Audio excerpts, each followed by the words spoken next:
Hi, and welcome back to the Watch Report powered by Watchbox. I'm your host Zach Rego, and today we're going to cover some recent news in the watch industry. There were some great new watch releases this past week, and here are just a few. Ohlins has a new Baselworld release that will teach anyone out there an important lesson in sports.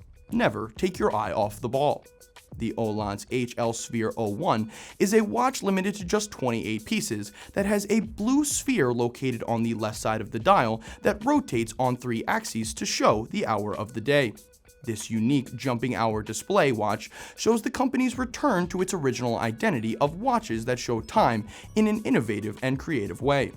This piece features a 39 by 46mm white gold case, a beveled dome AR-coated sapphire crystal, and a sapphire display back. The in-house caliber HTL 501-1 allows the user to set the time moving forward or backwards without the fear of damaging or affecting the accuracy of the watch. After the release of the watch, it is rumored that Ohlins will be taking their spheric talents to assist the Powerball lottery with a more creative way to show the winning numbers. Good luck trying to figure out if you have won. MB&F has finally given women a reason to check them out with the Pre-Baselworld release of the Legacy Machine Flying Tourbillon.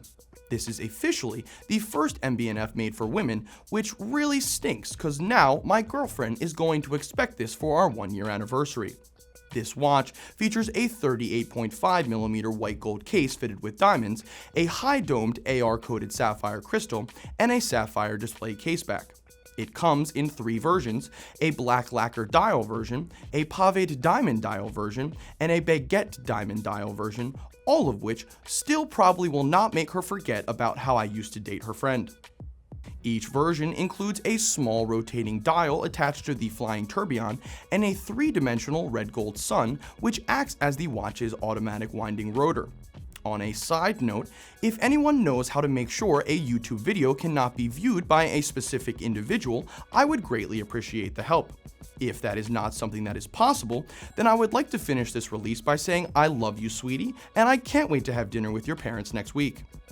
Omega has just brought back a flash from the past with the Pre-Baselworld release of the Speedmaster Moonwatch Apollo 11 50th anniversary in Moonshine Gold.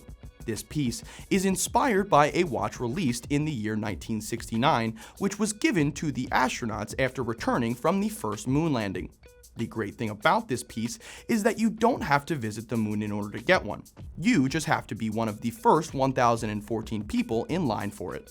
This watch features a 42mm gold case, a 20mm gold bracelet, and a burgundy Ceragold bezel.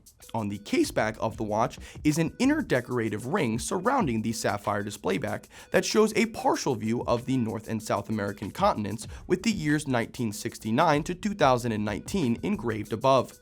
This watch will be available July 2019 for 32,000 Swiss francs, but if you cannot wait that long, feel free to browse the pre-owned market for the original version from 1969, which I'm sure you will be able to find for a reasonable price. This week in the news, Swatch Group has reported a 5.7% rise in sales from 2017 to 2018, coming in at a whopping 8.5 billion Swiss francs.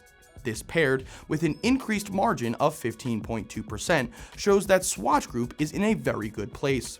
Nyla Hayek, chair of the Swatch Group Board of Directors, commented on the news by stating, "A very solid result that inspires great confidence in the future." This growth in sales came mainly from the growth of a few luxury watch brands under the group, specifically Blancpain, Omega, and Longines, despite some capacity bottlenecks in the supply chains of Omega and Longines that caused delayed deliveries in the second half of the year. Asia showed the fastest sales growth, with sales in North America also showing very positive signs. Europe had sort of a mixed bag of success, with countries like Great Britain and Switzerland showing promising growth, but others like France having some problems with sales, in parts due to protests in major city centers. This news came with the company's comment, "We would have gotten away with it too if it weren't for those meddling protesters." It's always good to see that big groups like Swatch Group are doing well, since it shows a positive future in the industry as a whole. Modern trends that hint of younger generations not wearing watches is proving to be false, while my roommate thinks otherwise as he constantly asks what time it is despite having a wall clock in most rooms of the apartment. I personally just think he does not know how to read a clock. If there is one thing to take away from this story, it's that watch brands have little reason not to be thriving in modern times.